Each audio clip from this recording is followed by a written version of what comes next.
virtud de que no hay mayores opiniones o mayores comentarios en relación a las medidas de coerción, pues veamos algunas definiciones en relación al tema. En ese sentido, pues se dice que las medidas de coerción, como señala la primera definición, son actos que limitan la libertad o patrimonio de una persona sometida a proceso penal con el objeto de resguardar la aplicación de la ley penal.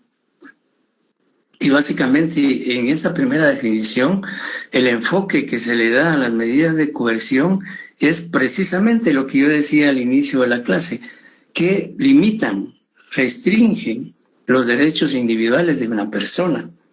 ¿Y por qué? Porque la ley lo permite, la ley lo establece, siempre y cuando, por supuesto, esa limitación también esté fundamentada no solo en la Constitución de la República, sino también en las leyes del país.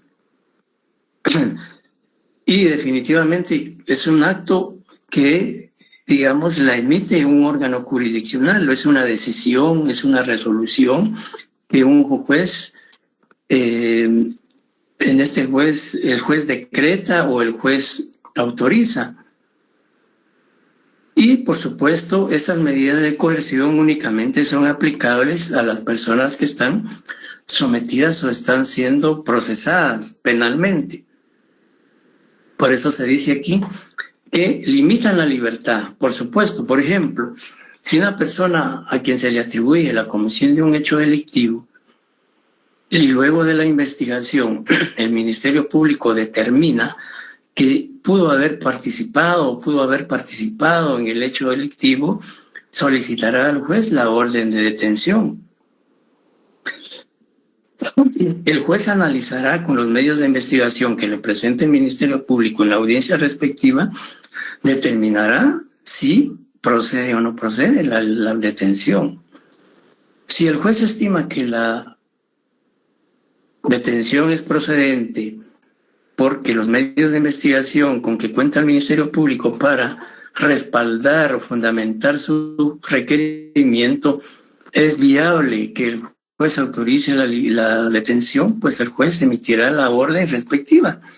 Y ahí prácticamente se está limitando un derecho individual, una garantía constitucional, ¿cuál es? La libertad. Entonces, ahí prácticamente hay un fundamento constitucional, hay un fundamento legal que hace viable la limitación de esa garantía o de ese derecho que es la libertad, a través de la aprehensión o detención del imputado, luego de que el juez determine la viabilidad o la procedencia de esa situación. Pero también la medida de coerción no solo busca la privación de libertad, sino también puede afectar el patrimonio del imputado o del sindicado. Por ejemplo, si, digamos, la víctima ejecuta o promueve la reparación digna, pues obviamente podría en un momento dado la víctima requerirle al juez el embargo de bienes, el embargo de cuentas bancarias, el secuestro de bienes, etcétera, etcétera, del imputado. Y ahí prácticamente también se está generando una limitación a ese patrimonio, a esos bienes del imputado o del sindicado. Y también se dice que esas medidas de coerción, pues definitivamente lo que buscan o lo que pretenden es el resguardo de la aplicación de la ley penal. O sea, se aplica la ley penal porque hay una infracción a la misma, hay una vulneración a un tipo penal, y ese tipo penal tiene que ser investigado y sancionado. ¿Y a través de qué se va a hacer? A través del proceso penal. Y entonces, a través del proceso penal, se está aplicando no solo la ley adjetiva procesal, o valga la redundancia, adjetiva penal, y la sustantiva. Entonces, en las medidas de coerción, pues precisamente lo que buscan o persiguen o la finalidad es, en la parte del aseguramiento del imputado al proceso, también garantizar en cierto modo la reparación digna o las responsabilidades civiles si la víctima promueve la reparación digna. La otra definición, que también tiene matices similares a la primera y que quizás es un poco más amplia, pero en el fondo básicamente establece que siempre va a ser una limitación a derechos. Y se dice que son medios de restricción al ejercicio de los derechos personales o patrimoniales del imputado. Y aquí en esta definición ya se incluyen a terceras personas, impuestas durante el desarrollo del proceso penal para garantizar el descubrimiento de la verdad y las actuaciones sustantivas al caso concreto. En esta definición ya no solo se refiere al imputado, sino se refiere a terceras personas. ¿Quiénes serían esas terceras personas a que se refiere esta definición?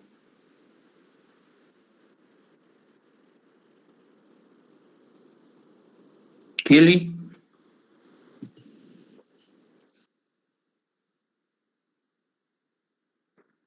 ¿Sí me están escuchando? Son los terceros civilmente demandados. Exacto, tercero civilmente demandado.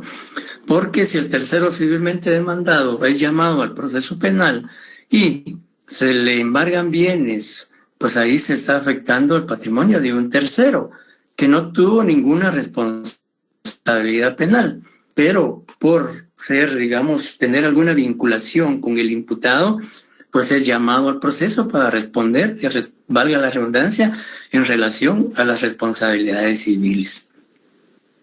Entonces, las medidas de coerción, la regla general es que afectan al imputado, pero también excepcionalmente pueden afectar a terceras personas, en este caso, tercero civilmente demandado. Bien, en cuanto a otro aspecto del tema, ¿cuáles son los fines de las medidas de coerción? En primer lugar, asegurar la presencia del imputado al proceso penal. Pensemos en el ejemplo que yo planteaba al inicio, que el Ministerio Público requiere la detención del imputado porque presume y tiene evidencias o medios de investigación que hacen creer o suponer que la persona imputada participó en el delito. Pide la aprehensión y el juez la otorga o la autoriza, porque también el juez, luego de analizar el proceso y los indicios o las evidencias o los medios de investigación que le presenta el Ministerio Público, son suficientes para limitar la libertad de la persona. Entonces el juez ordena la detención y el imputado es aprehendido y luego vinculado al proceso. Y su mayor razón, si es un delito grave y el juez le decreta prisión preventiva, pues obviamente va a estar privado de su libertad en un centro de detención de conformidad con la ley. Eso de una manera está asegurando la presencia del imputado en el proceso. Pues 100% tal vez no, porque ya vimos un ejemplo que pues puede evadirse de la prisión, fugarse. Existe una posibilidad, pero en términos generales, pues las medidas de coerción tratan de asegurar la presencia del imputado al proceso. Y lo mismo ocurre con las medidas sustitutivas. No obstante que está en libertad, pero está ligado al proceso y gozando de medidas sustitutivas, también de una u otra manera se está garantizando la presencia del imputado en el proceso. Pensemos también si el juez decreta un arraigo en su contra, pues de esa manera también estará garantizando la presencia del imputado relativamente. ¿Por qué? Porque obviamente sabemos que en la práctica y en la realidad muchas personas pueden irse del país sin autorización judicial, salir por fronteras, salir por pasos ciegos, en donde no hay control migratorio y fácilmente pueden evadirse. Sin embargo, pues la idea del arraigo es evitar que esta persona salga del país legalmente. De que puede hacerlo arbitraria o ilegalmente, ese es otro tema. Bien, luego el segundo fin de la medida de coerción es impedir la obstaculización de la averiguación de la verdad. Es decir, que, digamos, durante el tiempo que el Ministerio Público desarrolle la investigación, pues, digamos, a través de esas medidas de coerción, se puede impedir que el imputado obstaculice, impida la investigación. Entonces, sobre todo, por ejemplo, cuando se otorgan medidas sustitutivas y se dice que el imputado no puede acudir a determinados lugares o no puede acudir a la oficina donde él pudo haber trabajado porque puede influir en personas, compañeros de trabajo que posiblemente conozcan de la comisión del hecho, etcétera, etcétera. Entonces, el artículo 262 y el 263 se refieren tanto a asegurar la presencia del imputado como a impedir la obstaculización de la averiguación de la verdad.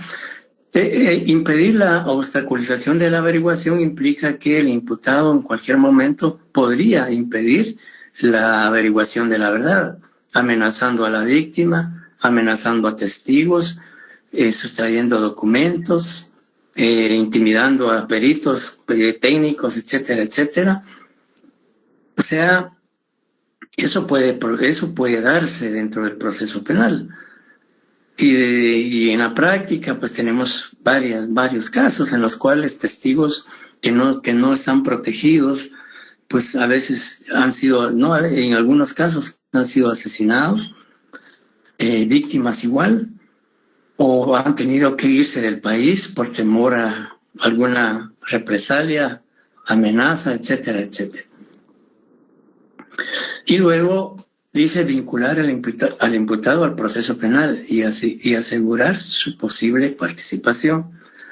En un momentito vamos a ver lo que es el auto de procesamiento, pero ya tenemos idea de qué es un auto de procesamiento porque en algunas oportunidades hemos hecho referencia al respecto.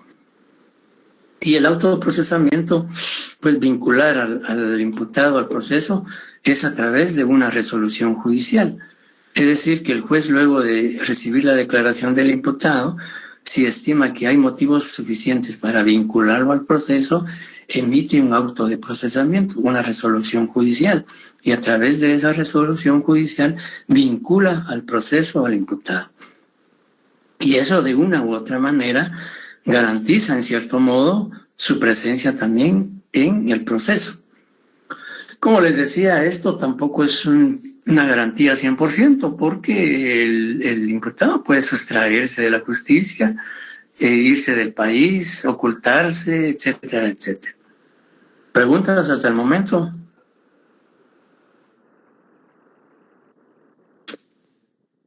Bien, si no hay, entonces continuamos. ¿Qué características tienen las medidas de coerción? Pues, en primer lugar, se dice que tienen un carácter excepcional y que son limitadas. ¿Y por qué? ¿Por qué creen ustedes que las medidas de coerción son excepcionales y limitadas?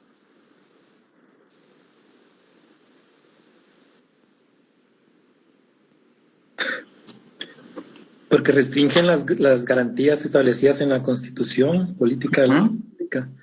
Entonces, por eso es que únicamente en casos excepcionales que deben de limitarse esas garantías. Ajá. ¿Alguien más? También, licenciado, va a depender de qué delito se cometa, va a aplicarse cierta medida de coerción. Por ejemplo, no se le va a poder dar medida sustitutiva a una persona que ha cometido delito de asesinato, ¿verdad? Determinando el delito se va a ir dando ciertas medidas. Y también tiene limitaciones, porque en el caso de, creo que es medida sustitutiva, que si pasa de 5 años no se va a poder. Entonces hay que determinar bien qué delito. La pena y el delito. Así es. Sí, en efecto, como los compañeros señalaban, digamos, las medidas de coerción son limitadas y son excepcionales. ¿Por qué? Porque su aplicación únicamente va a proceder en aquellos casos señalados expresamente por la ley. La regla general es, digamos, el sistema acusatorio. En el sistema acusatorio, la regla general es la libertad y que la misma solo puede ser limitada en casos excepcionales. Y entonces, por eso es que las medidas de coerción son limitadas y excepcionales. Limitadas porque se aplican en determinados casos, no en todos los delitos, como decía la compañera, dependiendo del delito. Si es un delito de secuestro, asesinato, femicidio, parricidio, trata de personas, narcotráfico, etcétera, pues obviamente en esos delitos la ley no permite medidas sustitutivas, es decir, no permite libertad de la persona. Entonces, en esos casos se va a aplicar la privación de la libertad.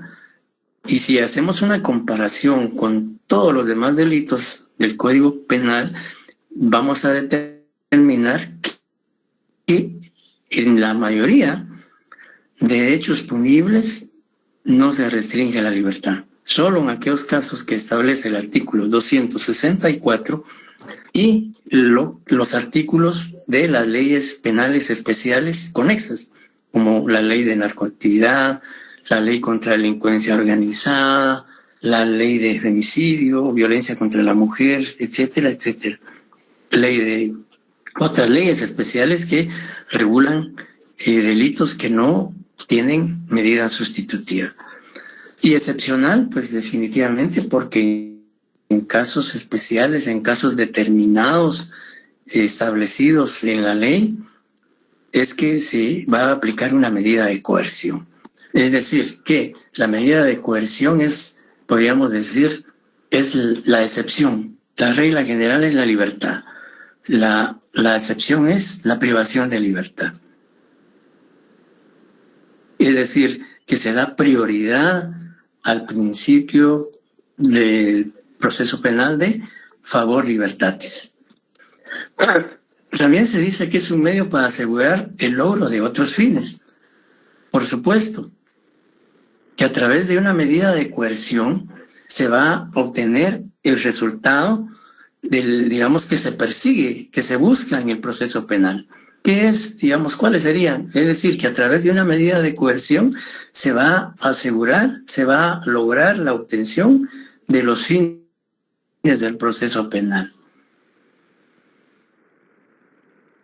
Ya determinar la comisión del delito, determinar o establecer la participación del imputado, el control de esa investigación que va a desarrollar el juez y al final, pues si hay elementos para ir a juicio oral, pues se irá y en ese juicio oral se emitirá una sentencia, sea absolutoria o sea condenatoria. Entonces, una medida de coerción también asegura el resultado de ese proceso penal, independientemente cómo sea el resultado, pero asegura que ese proceso penal se desarrolle. Luego, una tercera característica es que afectan al imputado en forma directa y personal, aunque también ya vimos puede afectar a un tercero, pero la regla general es que afecta al imputado, únicamente al imputado. No puede afectar a su familia. Tal vez la afectación podría ser en cuanto a aspectos emocionales, sentimentales, económicos, etcétera, pero la afectación va a recaer directa y personalmente en la persona del sindicado. También se dice que es una medida cautelar, y es una medida cautelar porque prácticamente es una medida que tiene un tiempo o un periodo de duración, ¿ya? La medida cautelar se mantiene en tanto dura el proceso penal, en tanto concluye el proceso penal. No va a ser una medida que va a ser de por vida, sino que es cautelar porque es preventiva también. Ya, digamos, una medida sustitutiva, por ejemplo, se le otorga a las personas durante el plazo que dura el proceso penal. Por ejemplo, una medida, si hay una medida, digamos, sustitutiva de caución económica, pónganle que al imputado le fijan una caución de 50,000 quetzales como caución económica y él es absuelto. Imaginémonos que el proceso llegó hasta juicio oral, se dictó sentencia, lo absolvieron, esa sentencia fue impugnada, se mantuvo y al final quedó firme la sentencia. Entonces, al final del proceso, el imputado puede solicitar la devolución de esa caución económica de 50,000 quetzales. Y si una persona está arraigada, pues ese arraigo durará durante el periodo del proceso penal. Y la detención igual. La detención pues concluirá si es absuelto. Cuando la sentencia quede firme podrá obtener su libertad. Si es condenado, pues la libertad la obtendrá al cumplir su pena. Entonces, eso es lo que ocurre. Y también es instrumental, y es un instrumental porque la medida de coerción es el medio legal que permite, digamos, la vinculación del imputado al proceso, su aseguramiento al proceso y los resultados del proceso penal. Es decir, que el proceso penal, podríamos decir que se vale de la medida de coerción para cumplir uno de sus fines o los fines del proceso. Digamos, la medida de coerción es un medio, es un instrumento legal que permite, digamos, no solo su aplicación, sino que también viabiliza, en cierto modo, los fines del proceso penal. Esas son las características que se pueden señalar de las medidas de coerción. En cuanto a las clases de medidas de coerción, el Código Procesal Penal básicamente regula dos tipos de medidas de coerción. Las medidas de coerción personales. Y las medidas de coerción personales pues son aquellas que afectan directamente a la persona del imputado porque restringen su libertad de locomoción. Puede ser, como le digo, aquí entraría lo relacionado a la detención, el arraigo, que son prácticamente medidas que afectan, como se dice en la presentación, directamente la persona del imputado. Y aquí concretamente se habla de la libertad.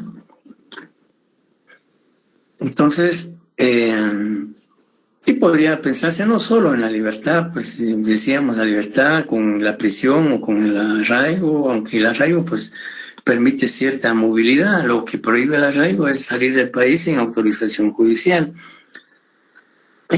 Y pues también pensemos en un arresto domiciliario en su residencia, en donde no pueda salir de su residencia, etcétera.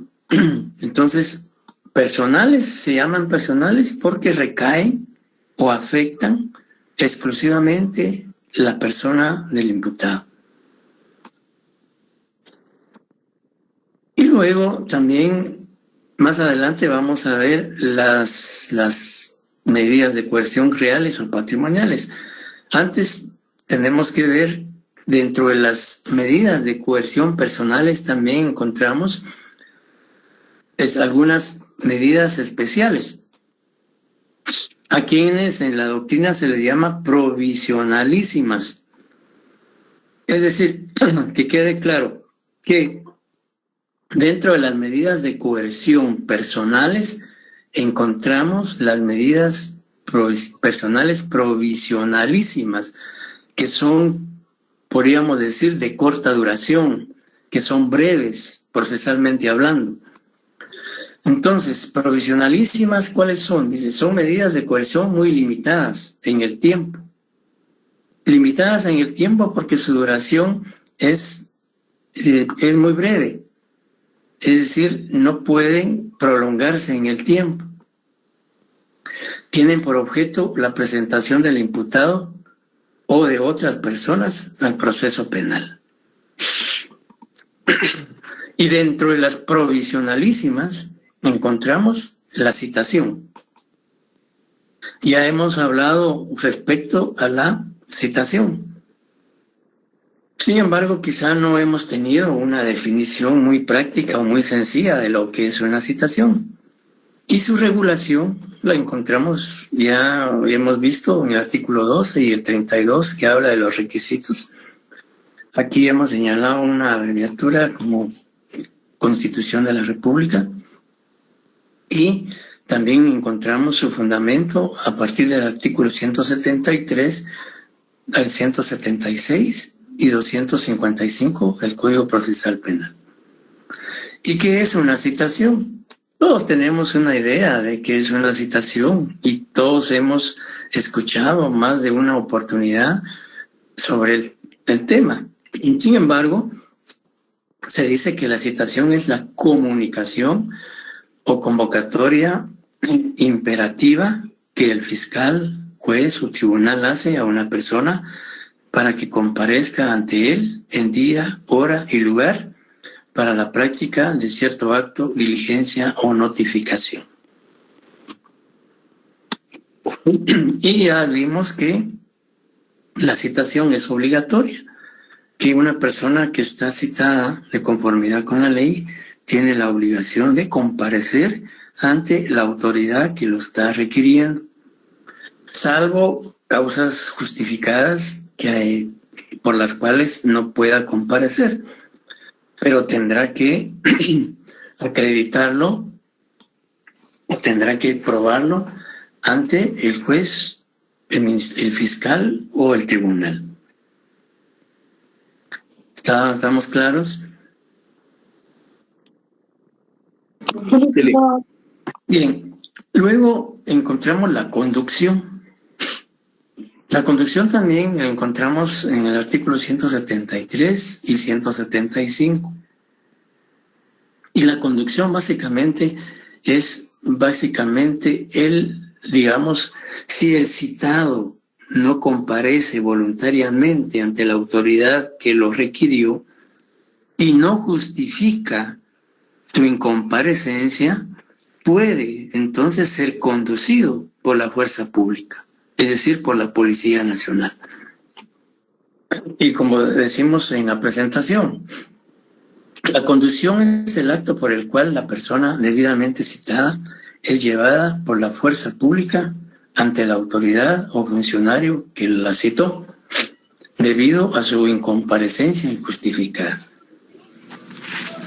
Muchas veces, bueno, no sé si todavía ahora, pero antes muchas personas decían, bueno, me citan, yo no voy, tengo que esperar la tercera porque son 3 citaciones. Eso no es cierto. Mucha gente cree eso, que hay que esperar una tercera citación para poder comparecer ante la autoridad requiriente. Eso no es así. Desde el primer momento, desde la primera citación, uno está obligado a comparecer. Y si no lo hace, pues puede incurrir uno en el delito de desobediencia, ya lo vimos. Y si no pudiese llegar porque está enfermo, porque está fuera del país, porque alguna causa la tienen que justificar, a efecto de que no se le inicie el proceso penal por desobediencia y que tampoco sea conducido por la Policía Nacional ante la autoridad competente. Es decir, si no comparece y no justifica, pues póngale que está citado para las 10 de la mañana y son las 11 y no llega ni justificó su incomparecencia. En ese momento el juez puede decidir ordenarle a la policía que lo conduzca y donde lo encuentren, lo detengan y lo presenten a la autoridad que lo citó. Ahí la importancia de atender una citación a efecto de evitar 2 situaciones. Una, la conducción, y otra, que sería lo más grave, que se le inicie el proceso penal por desobediencia. Licenciado, perdone, en el caso de la rebeldía y la desobediencia, ¿cuál sería la diferencia? Porque aquí, como dice el imputado, significa que ya ya van a una etapa un poquito más avanzada, por decirle. ¿Ya van una primera declaración? ¿O como solo es la primera citación, es desobediencia? Esto, por supuesto, desde la primera situación que no se atienda, si no justifica su incomparecencia y comete el delito de desobediencia. No es necesario que, digamos, imaginémonos que hay un proceso penal en donde, es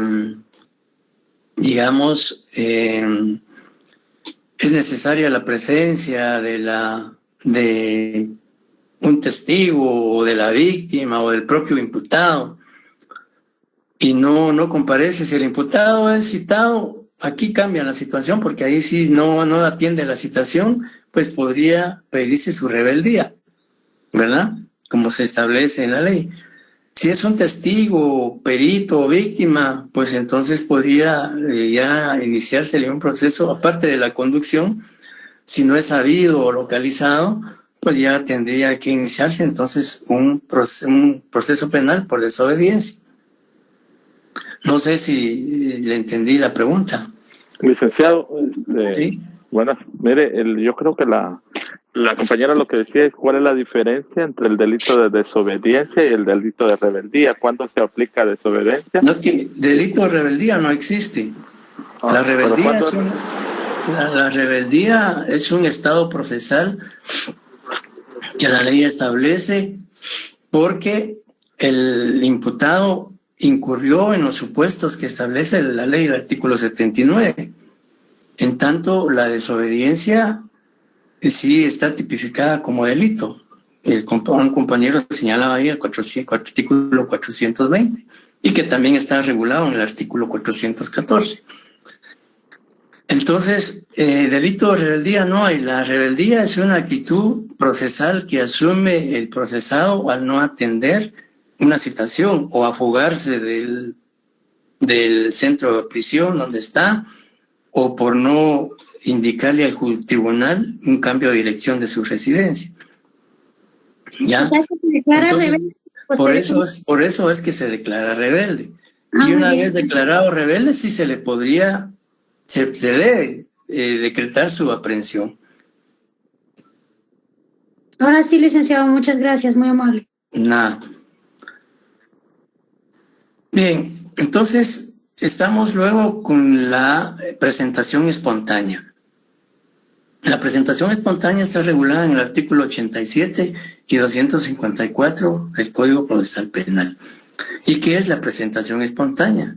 Pues su denominación básicamente se origina porque en efecto es una decisión, es una facultad que tiene el sindicado de presentarse voluntariamente al Ministerio Público o ante el juez o tribunal. Y por eso se dice que el derecho que tiene el sindicado de presentarse voluntariamente al Ministerio Público, juez o tribunal para ser escuchado. Una persona se entera de que existe una denuncia en su contra en el Ministerio Público y que el Ministerio Público lo está investigando. Entonces, sin esperar que el Ministerio Público lo cite o que el juez ordene su detención, él tiene conocimiento de que el señor Juan Pérez lo denunció por una amenaza o por un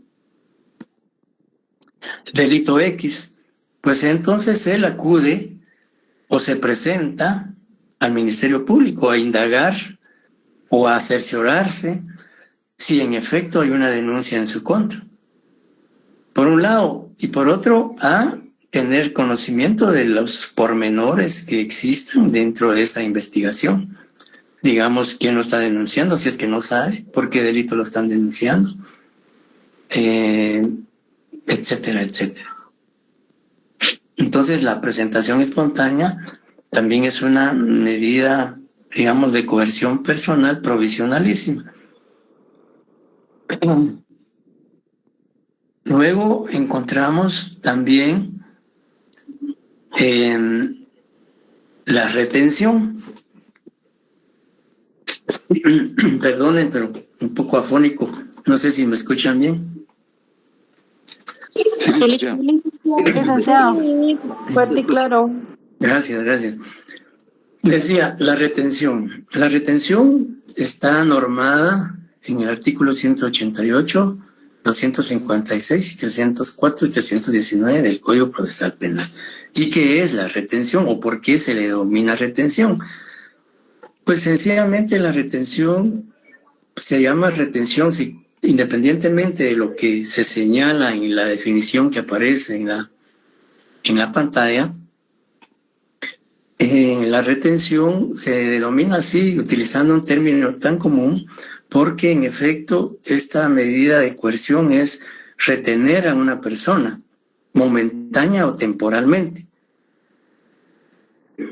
cuando le conste la comisión de un hecho delictivo, que puede ser testigo, puede ser testigos básicamente. Y vamos a explicar esto con un ejemplo. Sin embargo, antes de eso se dice que la retención es la facultad que tiene el fiscal, el juez o tribunal de limitar la libertad de locomoción de personas que se presuma hayan participado en la comisión del delito o testigos presenciales del mismo, con el objeto de evitar la fuga del imputado e impedir la obstaculización de la averiguación de la verdad. Pensemos un ejemplo.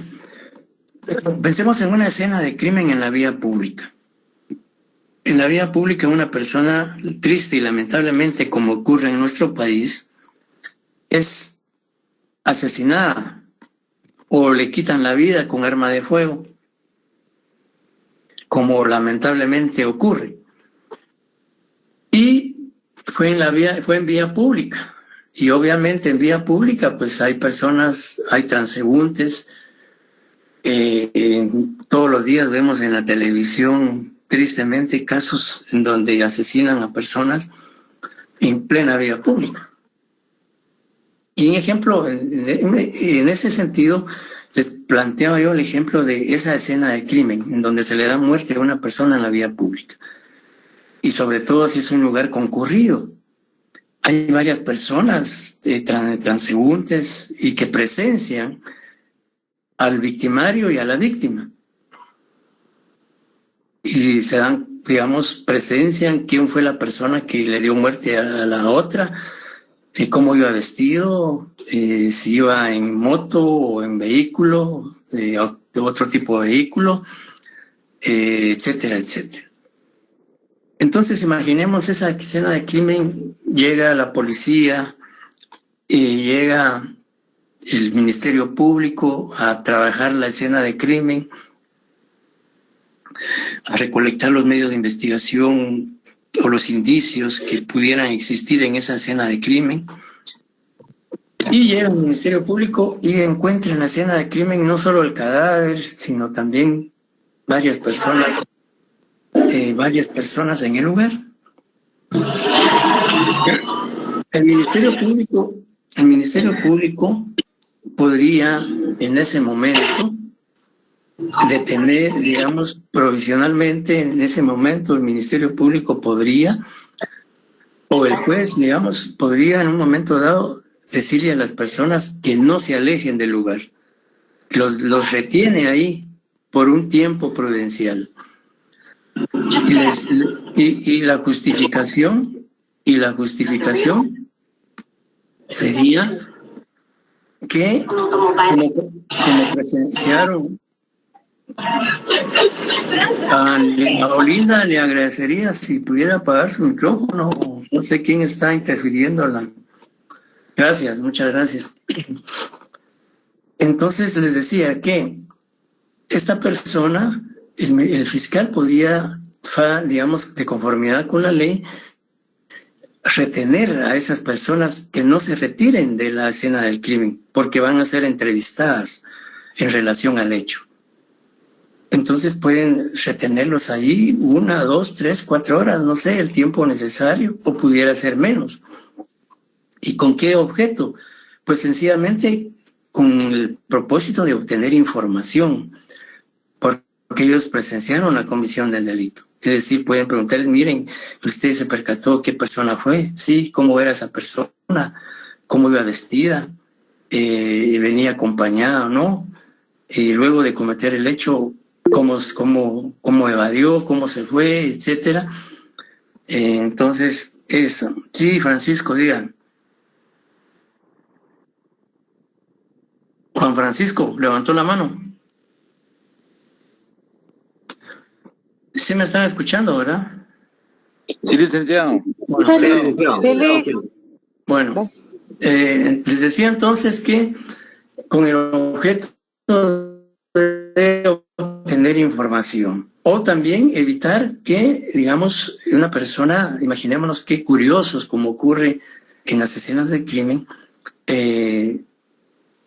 recogen, por usar un término tan común, alguna evidencia en la escena de crimen. Imaginémonos que el imputado dejó tirado su billetera o dejó tirado el teléfono celular que portaba por la prisa de ir darse a la fuga, y que uno de los curiosos o de las personas presentes en la escena de crimen los recoja.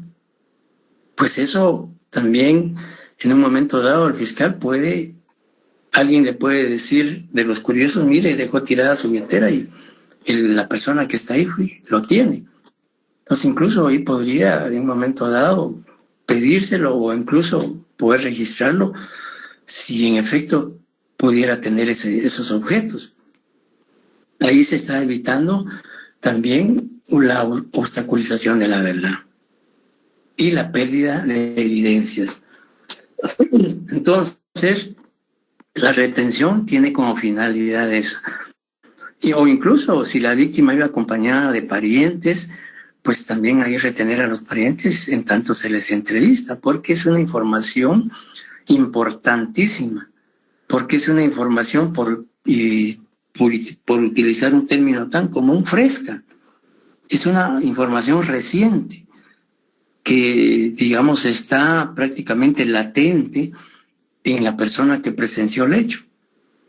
Porque pudiera ser que estas personas, como testigos presenciales, si no se les entrevista en el momento, ya cuando se les entreviste dentro de 1 mes, 2 meses, 15 días, no sé cuándo, posiblemente ya no recuerden datos importantes. Entonces, por eso se dice que el peligro, uno de los peligros de la investigación es el tiempo. Si las diligencias, las actuaciones no se hacen en el momento preciso, pueden perder su eficacia, pueden perder su valor, etcétera, etcétera. Y luego la aprehensión o la detención. Y la aprehensión o la detención, pues también la encontramos regulada en el artículo 6, en el artículo 11, en el 257 y 259 del Código Procesal Penal. Y la aprehensión, pues sencillamente es la privación de libertad de la persona a quien se le atribuye la comisión de un delito por orden judicial o flagrancia o cuasi flagrancia, para ponerlo a disposición de la autoridad judicial competente para que preste su primera declaración.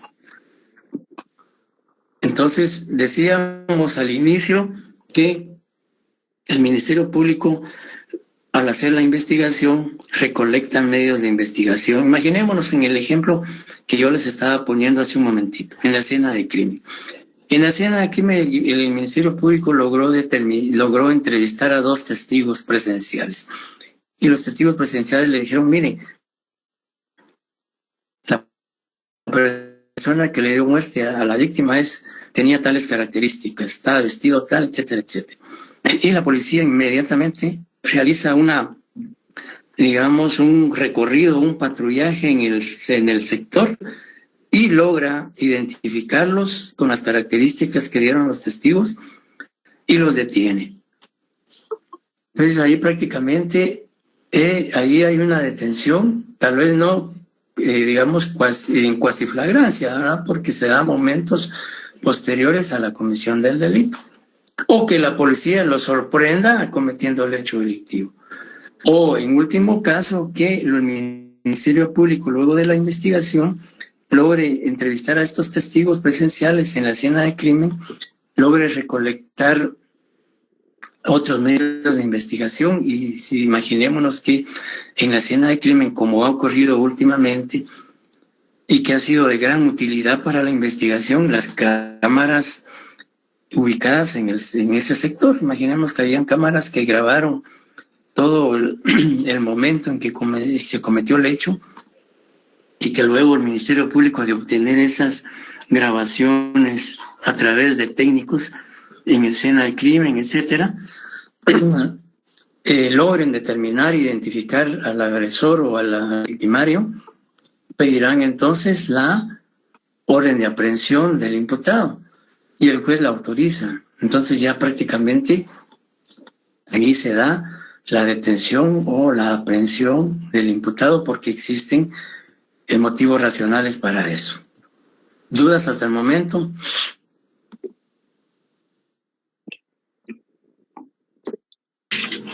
Todo claro, Lic. Bueno, gracias. Después, entonces la aprehensión, la persona es aprehendida y es llevada ante el juez que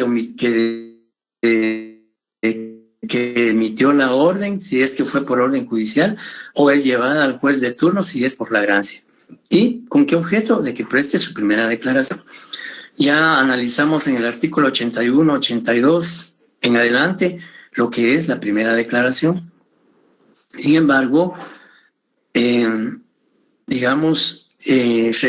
antes de hablar sobre las medidas de coerción personales posteriores a la declaración del imputado, recordamos lo relativo a la primera declaración. Y se dice de que, luego de que el juez reciba la declaración del imputado, si éste declare o no declare, de todas maneras el juez tiene que resolver la situación jurídica del imputado después de prestar su primera declaración de conformidad con el artículo 82, 83, etcétera, del Código Procesal Penal. Entonces, después de que el juez recibe la primera declaración del imputado, si es que declara o no declara, al concluir la argumentación de los sujetos procesales, entiéndase, Ministerio Público, defensa, abogado de querellante si existe, y del sindicado, el juez tiene que decidir sobre la situación jurídica del imputado. Y tiene varias alternativas. La primera de ellas es la prisión preventiva, de conformidad al artículo 13 de la Constitución. Y también 259 y 260 y 274. ¿Y qué es la prisión preventiva? Pues es la privación de la libertad del sindicado ordenada por juez o tribunal con el objeto de asegurar su presencia en juicio para evitar la obstaculización de la verdad. Imaginémonos en el ejemplo que se planteaba hace un momento de un asesinato en la vía pública. Obviamente el asesinato es un delito grave y está prohibido de acuerdo al artículo 264 que aparece en la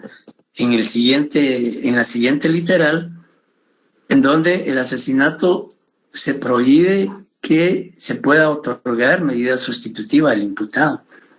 Entonces, el juez, al concluir la audiencia de primera declaración, y como se trata de un delito de asesinato, pues obligadamente tiene que dictar prisión preventiva. Es decir, que ordena el ingreso del sindicado al centro de detención correspondiente. Es un centro que de conformidad con la Constitución debe ser preventivo. No debe ser un centro donde se esté cumpliendo condena, sino debe ser un centro preventivo.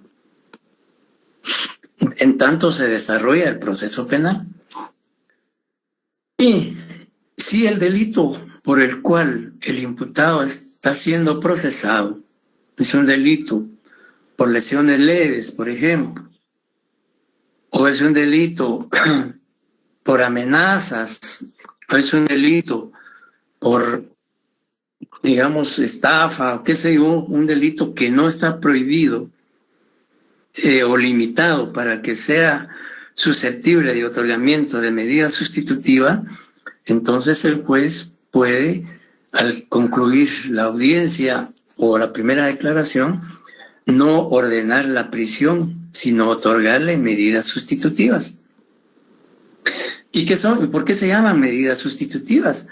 Y son medidas sustitutivas porque se aplican en sustitución de la prisión. Es decir, que el juez, para no limitar la libertad de la persona, en tanto se desarrolla el proceso penal, le otorga libertad con medidas sustitutivas. Veamos rápidamente el artículo 264, que alguien me haga favor de leerlo.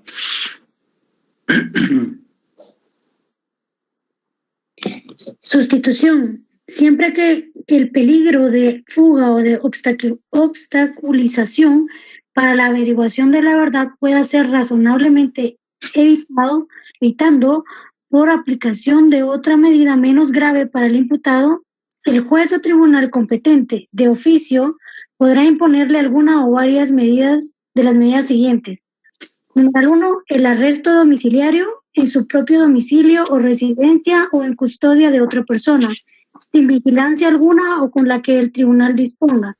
Número 2, la obligación de someterse al cuidado o vigilancia de una persona o de institución determinada, quien informará periódicamente al tribunal. Número 3, la obligación de presentarse periódicamente ante el tribunal o la autoridad que se designe.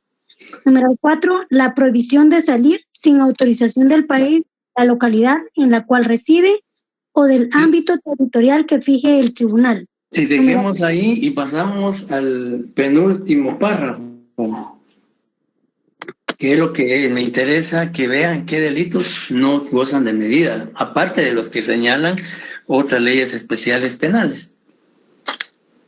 En donde dicen los procesos instruidos por delitos de... Sí, no podrá concederse. Ahorita. No podrá concederse ninguna de las medidas sustitutivas enumeradas anteriormente en procesos instruidos contra reincidentes o delincuentes habituales que por delitos de homicidio doloso, asesinato, parricidio, violación agravada, violación calificada, violación de menor de 12 años de edad, plagio o secuestro en todas sus formas, sabotaje, robo agravado, al reincidente de los delitos de portación ilegal de armas de fuego de uso civil y o deportivas, tenencia de portación de arma de fuego con número de registro alterado, borrado o no legalmente marcada por la DGCAM.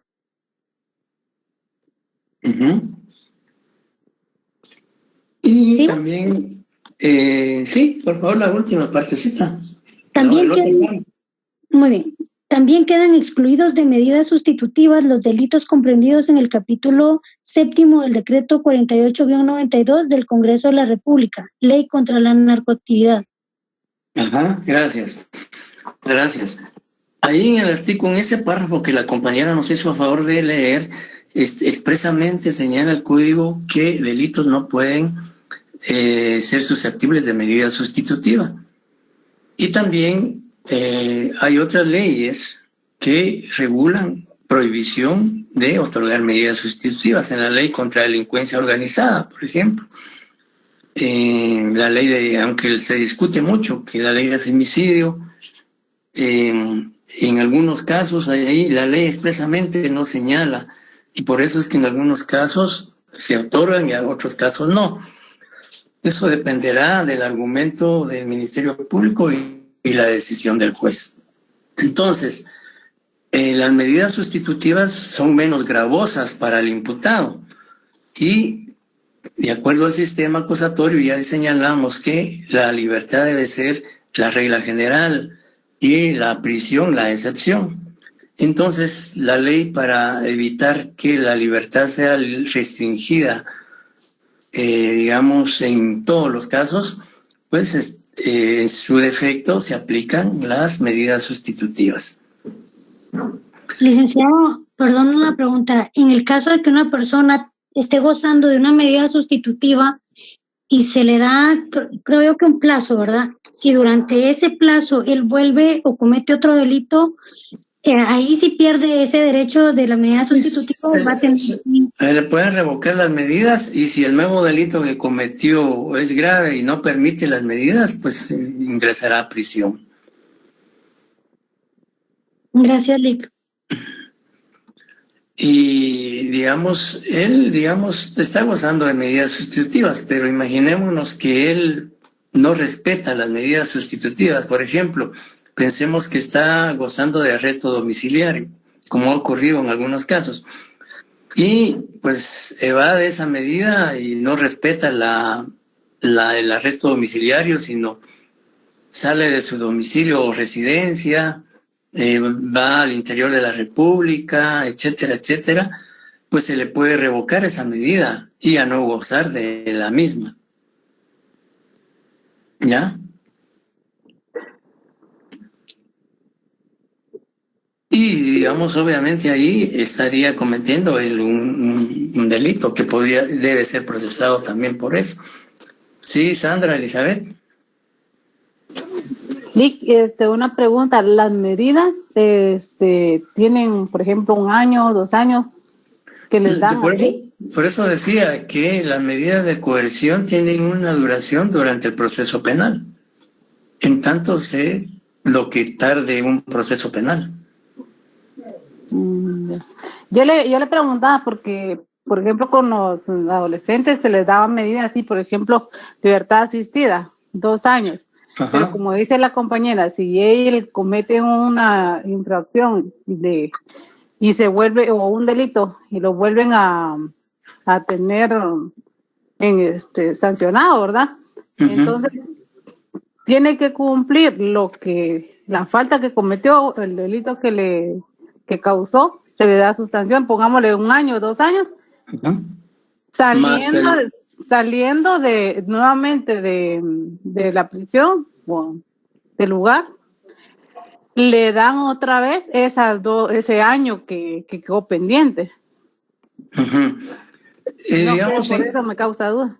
Sí, no, en cuanto, mire, la ley digamos, usted se refiere a la ley Pina. Exacto. Sí, la ley Pina, o sea, la ley Pina es básicamente la ley de los menores, ¿no? Que se aplica a menores de infractores de la ley penal. Así. Y esta ley tiene un procedimiento específico que es distinto a lo que regula el Código Procesal Penal, porque el juzgamiento de los menores, precisamente para eso se creó esa ley, porque tienen un tratamiento especial que no pueden ser juzgados como adultos o como mayores. Entonces, ahí prácticamente se aplica el procedimiento que establece la ley, y que es distinta a la que establece el Código Procesal Penal, por un lado.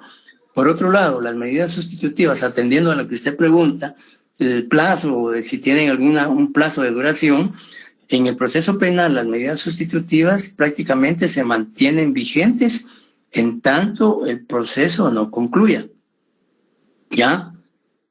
En tanto el periodo o el tiempo que tarde el proceso penal, esas medidas salvo que sean revocadas porque la persona cometió un nuevo delito, fue declarado rebelde o no respetó las medidas que se le otorgaron, pues entonces se pueden revocar.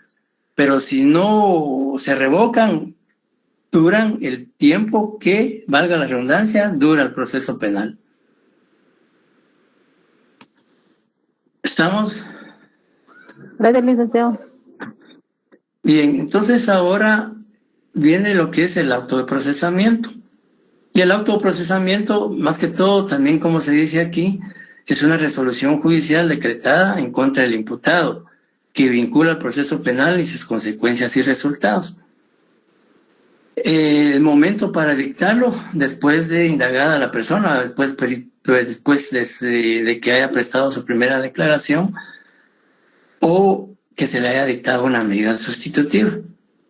Y los requisitos los encontramos en el artículo 321 y los efectos en el artículo 322.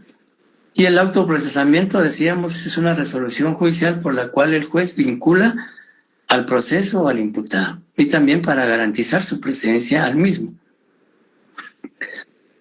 Luego encontramos la importancia del autoprocesamiento, que es, digamos, precisar los delitos sobre los cuales el imputado podría ser acusado o llevado a juicio, los hechos sobre los cuales deberá defenderse el sindicado y determinar los derechos y recursos que el sindicado pueda ejercer.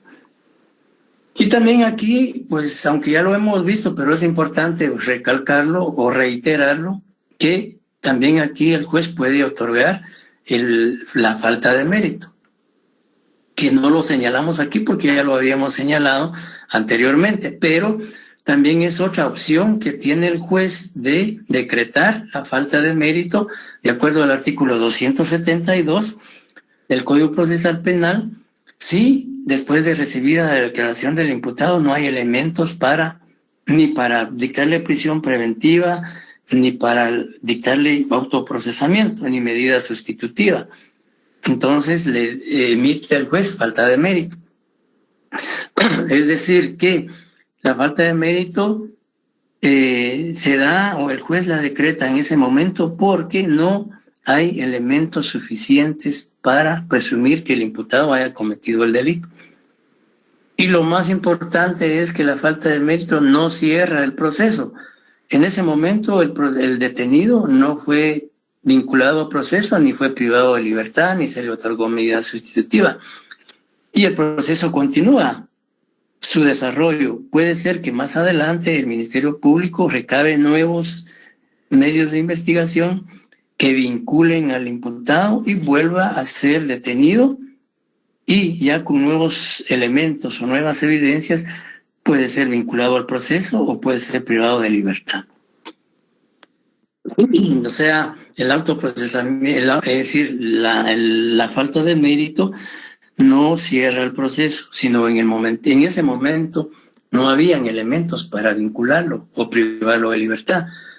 Pero eso hace que el Ministerio Público profundice, amplíe su investigación y pueda hacer que más adelante logre recolectar nuevos elementos para vincular al proceso al imputado. Entonces, ¿qué alternativas tiene el juez después de recibir la declaración del imputado para resolver su situación jurídica? Dictar autoprocesamiento, licenciado. Ajá. Prisión preventiva. Ajá. Si está la posibilidad de darle una medida sustitutiva. Ajá. Dictar falta de mérito. Ajá, muy bien. Entonces, prisión preventiva, autoprocesamiento, medida sustitutiva y falta de mérito. Todo dependerá de las circunstancias del caso, del delito, etcétera, etcétera. Nora Elisa, pregunta, diga. ¿Sería usted tan amable de retroceder la diapositiva 10? O sea, regresar a la 10. Gracias. Licenciado, perdone, las últimas 2 diapositivas las compartirá Javier. Disculpe la molestia, buenas noches. ¿Perdón?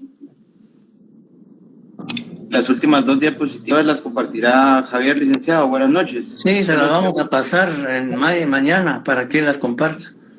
Muy amable. Luego encontramos las medidas de coerción reales o, digamos, patrimoniales. Ya vimos las medidas de coerción personales. Dentro de las personales dijimos que habían las provisionalísimas y también están las posteriores a la detención del imputado. Hoy encontramos las medidas de coerción patrimoniales, es decir, las que afectan, dice, son aquellas que recaen sobre el patrimonio o bienes del sindicado, limitando legalmente su libre disposición. Es decir, que hablábamos y la ley contempla básicamente el secuestro de bienes, el embargo de bienes, que esto es muy amplio. El secuestro de bienes puede ser de vehículos, puede ser de otros tipos de bienes muebles que puedan desplazarse. El secuestro de bienes solo puede recaer sobre bienes muebles, ¿ya? Porque son aquellos que pueden desplazarse de un lugar a otro sin que sufran mayor deterioro o menoscabo en su sustancia. Y también embargo de bienes, que pueden ser fincas, cuentas bancarias. Aquí pueden ser también el embargo de bienes, puede ser tanto muebles como inmuebles. Y lo importante de esto es que de estas medidas de coerción reales o patrimoniales se rigen por lo que dispone el Código Procesal Civil y Mercantil. Rápidamente veamos el artículo 278. Que alguien le dé lectura, por favor.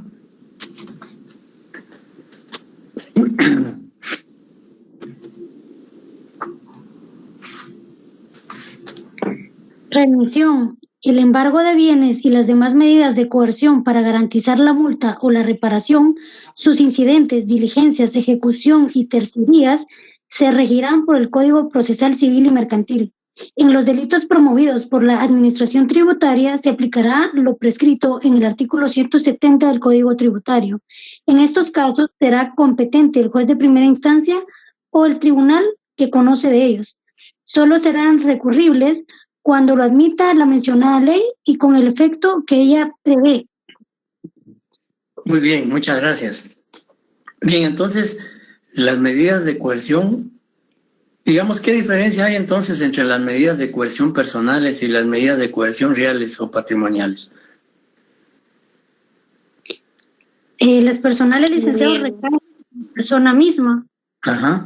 Personales van a recaer sobre los bienes que son patrimoniales, patrimonio de esta persona, sí. Las reales. Ajá, de que las primeras recaen sobre la persona del imputado, mientras que las segundas sobre su patrimonio o sus bienes. Bien, si no hay preguntas, entonces vamos a hablar sobre no sé si quieran que resolvamos el laboratorio antes. Sí. Licenciado, Bueno. ¿puedo presentar? Lick, ¿por qué no nos hace el favor de hablar del examen? No, vamos a hablar primero del laboratorio. Sí, compañero, diga. Licenciado, no sé si me permite presentar como la vez pasada. Hágalo, por favor, hágalo. Le agradezco mucho, Lick. ¿Necesite que yo quite la pantalla mía, no?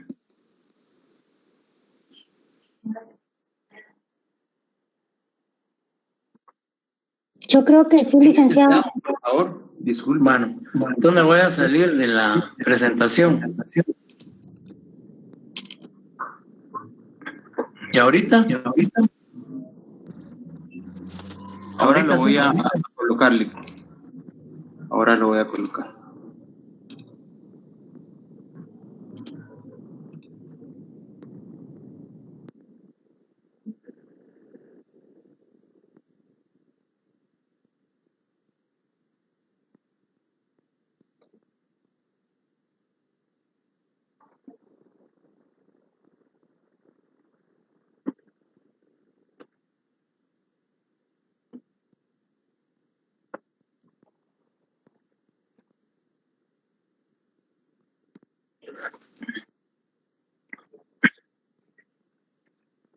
Sí se puede ampliar, ¿va? Para verlo mejor. Sí, licenciado. Voy a dejar mi micrófono encendido, es que Gracias. si me salgo ya no. No sé si se logra leer ahí o lo amplío un poquito más. Sí, podría ampliarlo más. Ahí se logra leer. Sí, ahí sí. Ahí sí. Sería el caso número 1. Ajá.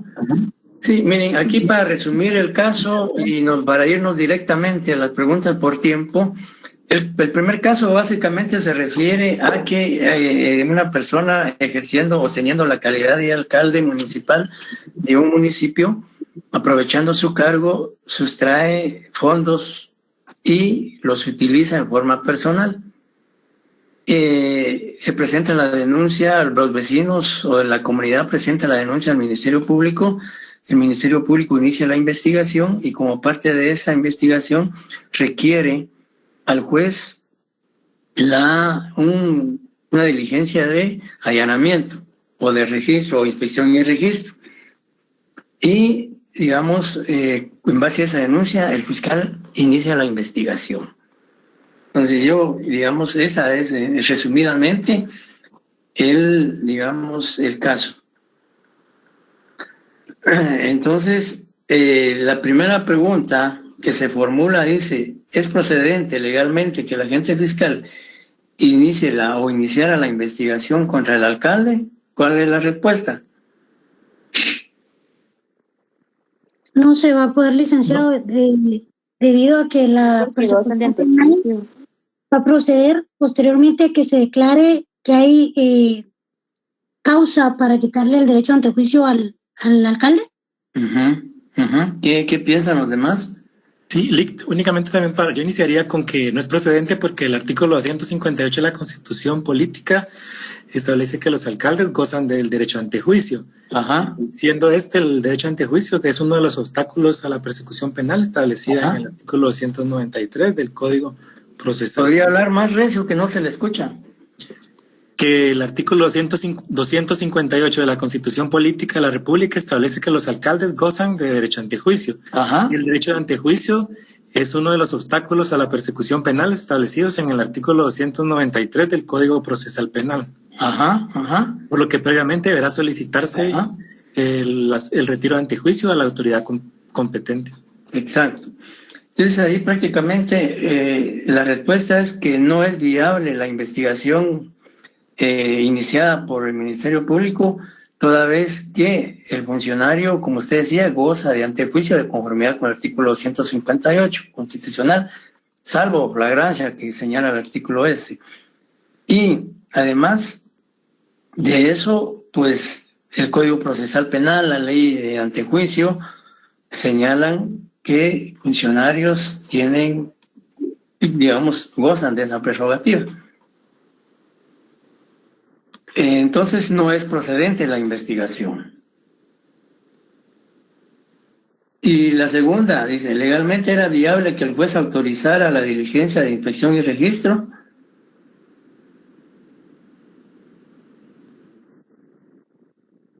No, licenciado, ya que no se está siguiendo el proceso para poder coordinar o autorizar esa inspección, debido a que aún no se ha llevado el proceso de antejuicio. Sí, mi compañero dice, no, tomando en cuenta de que no se siguió el procedimiento. Al licenciado. Antejuicio, alcalde, en base a los artículos 4 y 16 de la ley de antejuicio, y que el juez se inhiba de conocer, etcétera, etcétera. Sí, diga, Elmer. Yo le iba a decir que, por ejemplo, en ciertas ocasiones el Ministerio Público hace el allanamiento y secuestra documentos, aunque tengan, por ejemplo, en el Congreso de la República, y yo creo que lo han hecho también en algunas alcaldías. Yo quisiera saber si estoy en lo correcto o no.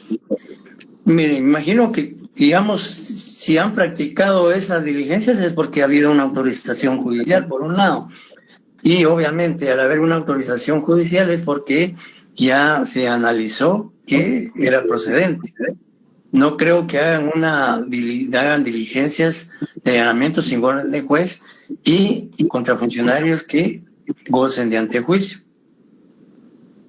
En caso de que sí lo hicieran, licenciado, el juez que lo autorice estaría cayendo en el delito de infracción de prevaricando o bien también en resoluciones violatorias a la Constitución.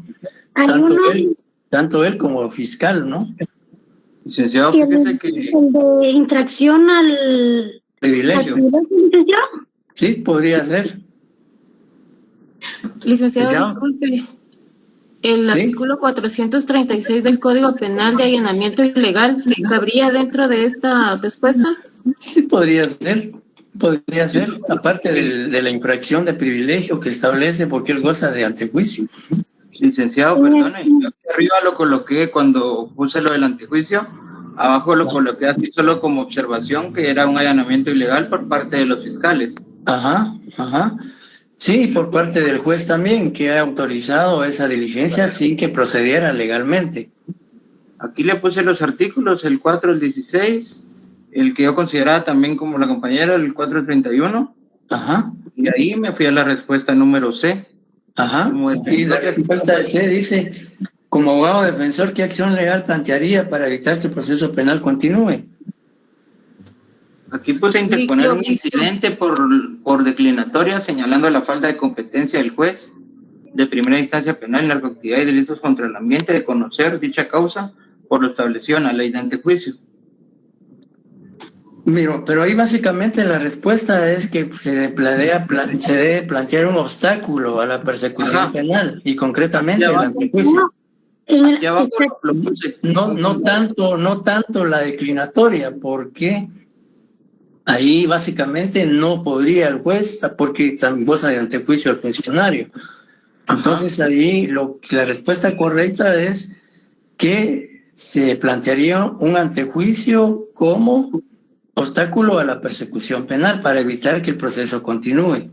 Fíjese que aquí abajo se la puse porque yo tenía duda, entonces puse las dos respuestas para preguntarle el día de hoy y puse un escrito fundado haciendo ver el obstáculo a la persecución penal, el cual se basa en que el sindicato tiene derecho a antejuicio alcalde municipal de ese departamento. Ajá, está bien. Elmer, ¿qué pasó, Elmer?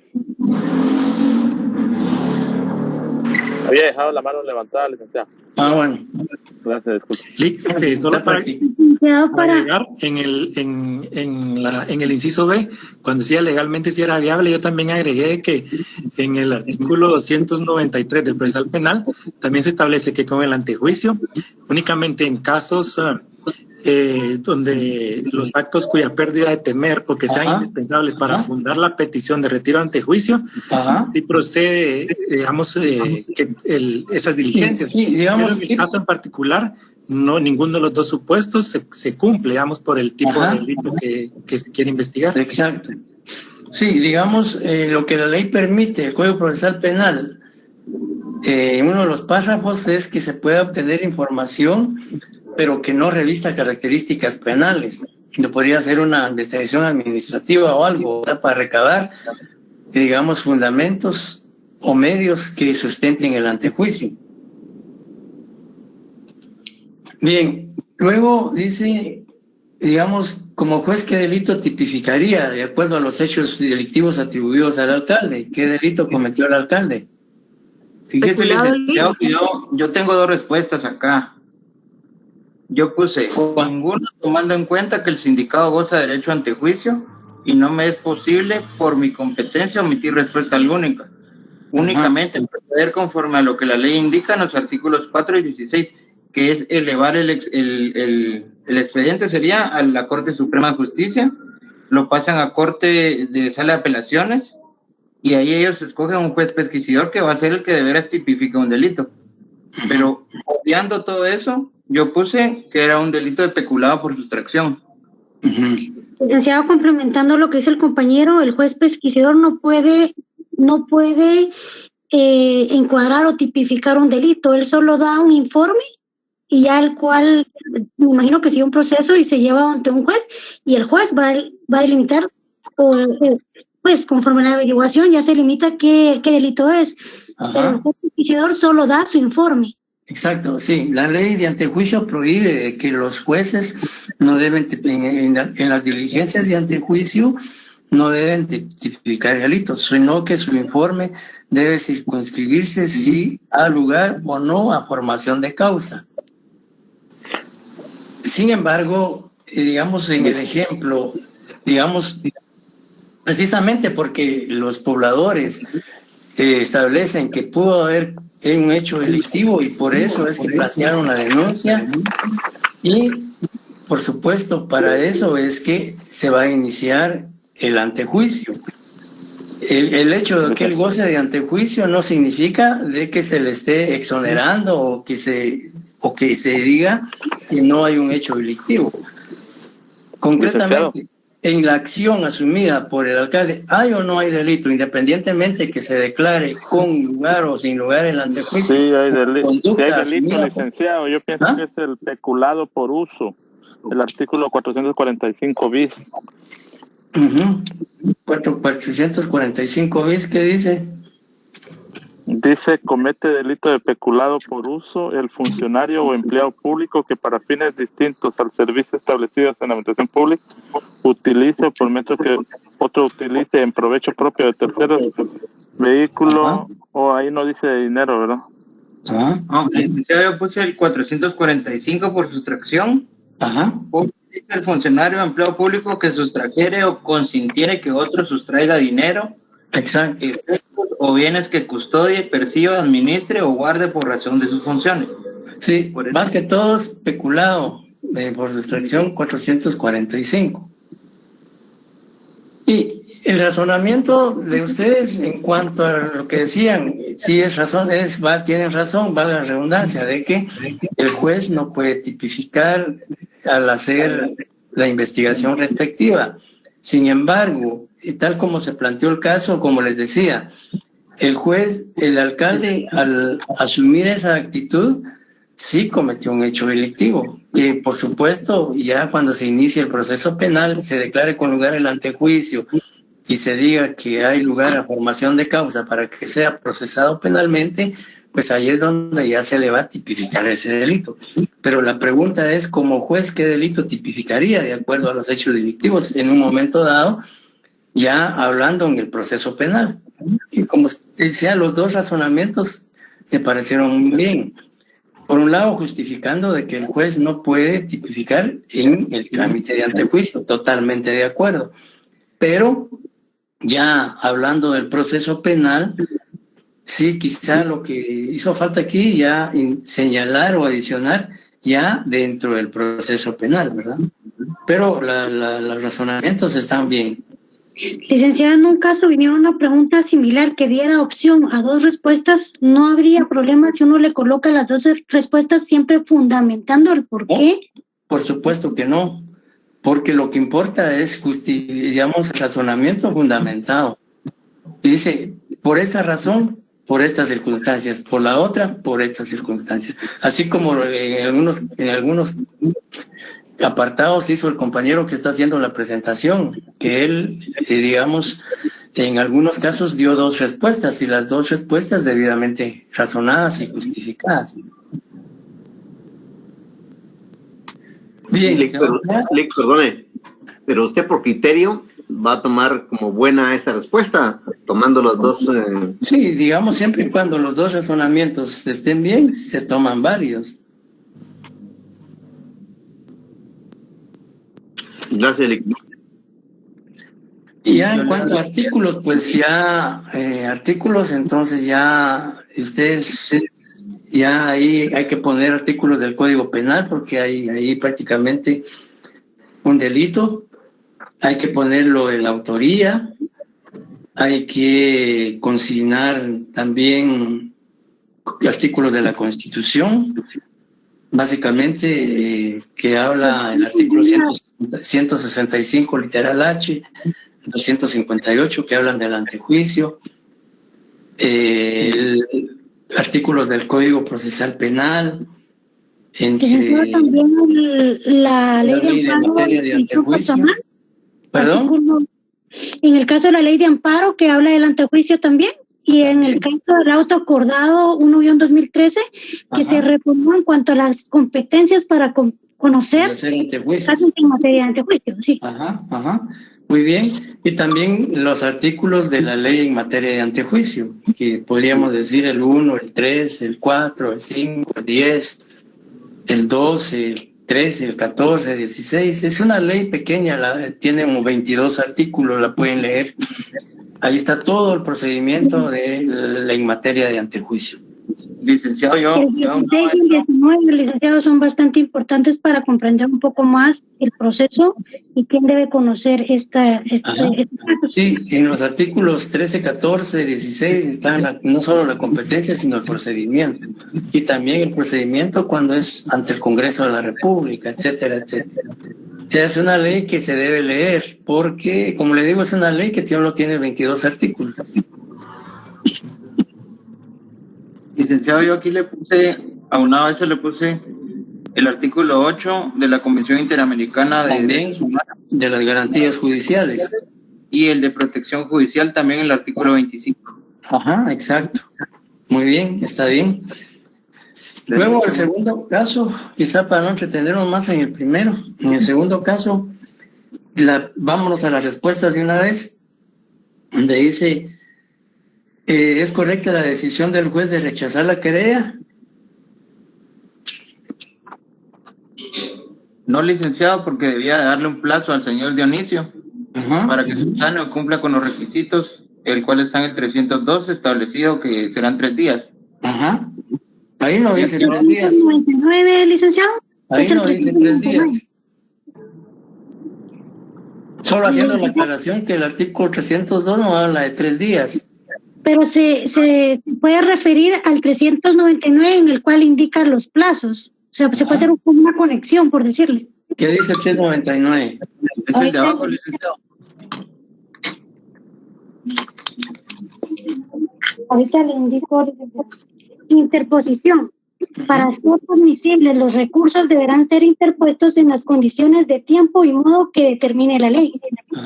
Si tienen defecto u omisión de forma o de fondo, el tribunal lo hará saber al interponente, dándole un plazo de 3 días contados a partir de la notificación al recurrente para que lo amplíe o corrija respectivamente. Sí, ese solo es aplicable para recursos, pero aquí estamos ante una querella, entonces no se aplica, porque ese artículo es solo para recursos.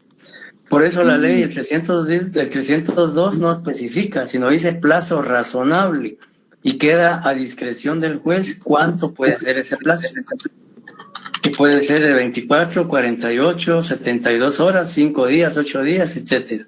Pero el 399 solo es aplicable para los recursos. Gracias, licenciado. Gracias, Lic. Bien. Digamos, si la respuesta anterior es negativa, ¿qué debió haber resuelto el juez? Yo le había puesto aquí el 399, Lic, pero está malo. Sí, sí. Pero igualmente se le debe otorgar un plazo prudente que a su consideración, ¿verdad? Para que supone estos requisitos. Ajá, así es. Y el juez Licenciado, disculpe, buenas noches. Sí.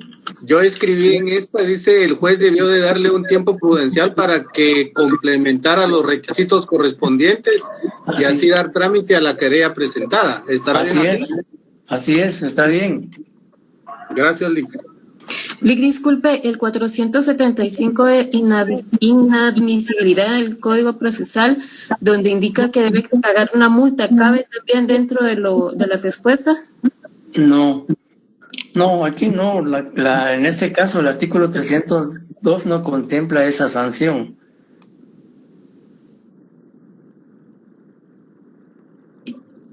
Así es, la consecuencia es que si no cumple dentro del plazo, archivar el expediente, salvo que sea un delito, como dice el 302 de acción pública, pues se tramitará como una denuncia. Ahí no hay ninguna sanción.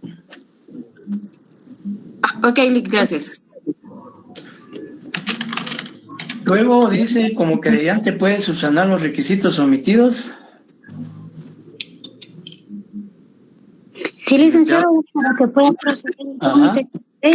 Dentro del plazo que el juez le otorgue. Así es. Y también se debe considerar que lo debe hacer antes de que el Ministerio Público requiera apertura a juicio, pues cumpliendo con el artículo 118, ¿verdad? Porque posteriormente ya no va a poder subsanar y ya no va a poder querellarse, ¿verdad? No, el 118 es solo para la solicitud de querellante adhesivo. O sea que ya inició su solicitud, este plazo se interrumpe. Ajá, sí, pero aquí básicamente se está, digamos, querellante, se le está diciendo por el hecho de ser la persona que presentó la querella, no porque se haya constituido como querellante adhesivo. Sí, solo para confirmar, o sea, si ya él hizo su solicitud, aún así no haya cumplido los requisitos, el juez le diera cierto plazo y el Ministerio Público ya solicitara la apertura a juicio, esto no va a interrumpir. No, aquí no se aplica eso, porque no estamos hablando de querellante adhesivo. No, muy bien, licenciado. Bien, vamos al tercer caso entonces.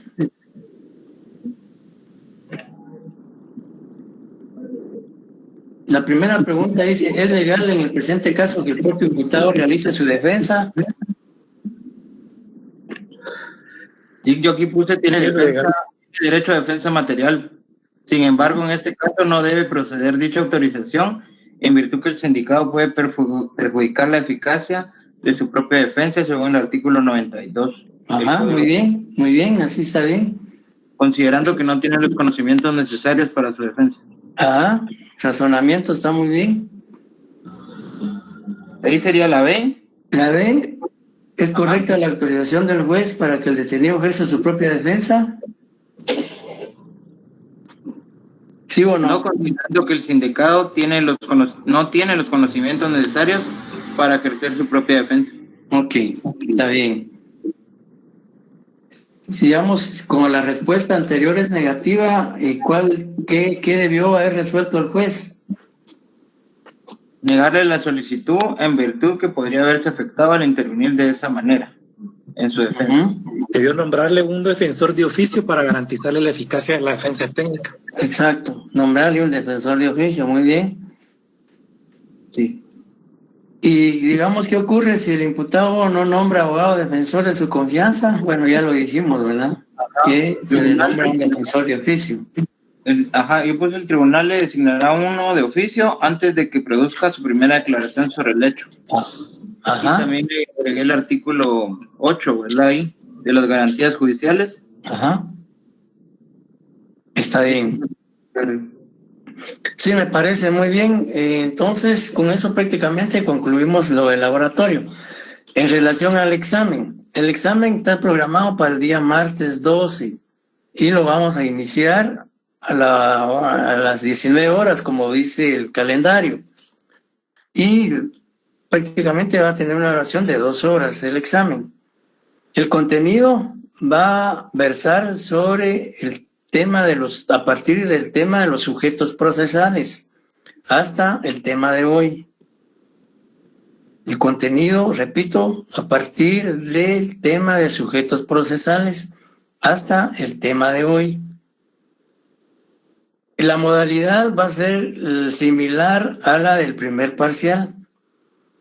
Una serie de, digamos, selección múltiple, una de falso verdadero y 3 casos prácticos como los que hemos analizado en los 4 laboratorios que hemos visto. Y por favor, conectarse puntualmente. No se les olvide, por favor, consignar su número de carné y nombre.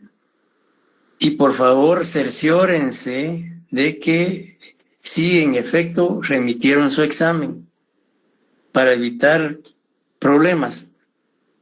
Entonces, por favor, puntuales a las 19 horas. En caso hubiera algún inconveniente técnico imputable a mi persona por alguna razón, como ocurrió en el primer parcial, pues entonces ya consideraríamos la prórroga del plazo o del tiempo de duración del examen. Pero si no hay ningún inconveniente, y esperamos en Dios que no, pues entonces de 19 a 21 horas.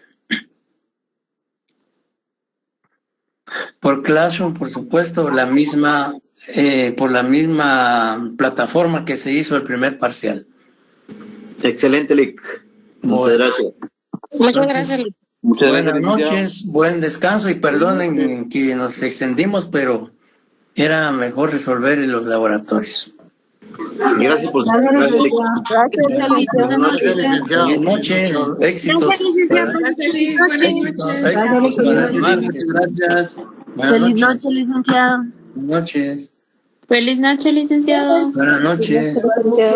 Buenas noches. Buenas noches, licenciado. Gracias, buenas noches. Licenciado, perdone. Fíjese que le quería hacer una consulta personal. ¿Sí? Respecto a un caso.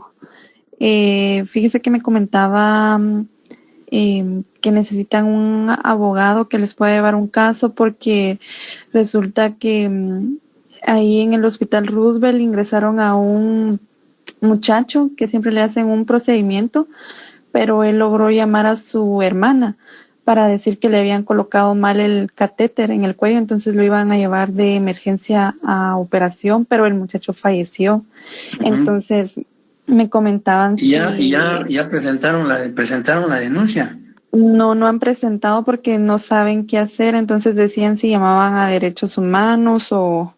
Bueno, podría ir a Derechos Humanos para que a través de la Procuraduría de Derechos Humanos presenten ellos la denuncia penal. O bien directamente vayan a la familia a presentar la denuncia. Y mejor si lo hacen ya porque como son cuestiones médicas y pues puede pasar cualquier cosa, ¿verdad? Entonces es importante que se ponga ya para que el Ministerio Público inicie la investigación y pueda secuestrar documentos para ver dictámenes médicos, historial clínico, etcétera, etcétera. Ah, ok, licenciado, ¿y usted lleva ese tipo de casos? No, dice que yo lamentablemente no, por cuestiones de trabajo, no puedo ejercer privadamente. Ah, ok, licenciado. No, con mucho gusto, pero mi recomendación es que ya pongan la denuncia, sea directamente al Ministerio Público o que acudan a Derechos Humanos para que Derechos Humanos en representación de la familia lo haga ante el Ministerio Público. Ah, muy bien, licenciado, le agradezco bastante. Para servirle. Muchas gracias, feliz noche. Bueno, feliz noche y descanse. Feliz noche, licenciado. Buenas noches. Feliz noche, Rick.